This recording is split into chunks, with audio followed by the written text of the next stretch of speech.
अस्सलाम वालेकुम। News box के बुलेटिन में खुशामदीद। मैं हूँ रिमशा आशिक। खबर शामिल करते हैं औस्ता मोहम्मद से। मौलाना अब्दुल मजीद पहोर साहब ने अपने मुख्तसर बयान में मुहर्रमुल हराम की फजीलत और फजाइल बयान करते हुए फरमाया है कि मुहर्रमुल हराम का महीना हमें पैगाम देता है, दीन कुर्बानी के साथ फैला है और इसके लिए नबी करीम के घराने की लातादाद कुर्बानियाँ हैं। रिपोर्ट कर रहे हैं न्यूज़ बॉक्स के नुमाइंदे नज़ीर अहमद इमरानी। पिशावर में एक माह के लिए डीसी पिशावर की तरफ से एक हुक्मनामा जारी। हुक्मनामा दफा 144 पर मुश्तमिल है। हुक्मनामे के मुताबिक डबल सवारी, मोटरसाइकिल की पाबंदी के साथ साथ कई उलमा कराम की पिशावर में दाखिले पर पाबंदी आयद की गई है। रिपोर्ट कर रहे हैं जहांजेब अली खान।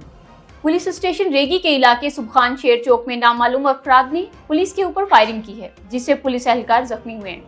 इब्तदाई इत्तलात के मुताबिक पुलिस वालों ने नाकाबंदी की हुई थी, जहां पर उनके ऊपर फायरिंग की गई, जिससे 3 एहलकार शहीद और 1 जख्मी हुआ है। रिपोर्ट कर रहे हैं न्यूज़ बॉक्स के नुमाइंदे जहांजेब अली खान। न्यूज़ बॉक्स से अब तक के लिए इतना ही। मजीद खबरों से बाखबर रहने के लिए देखते रहिए न्यूज़ बॉक्स।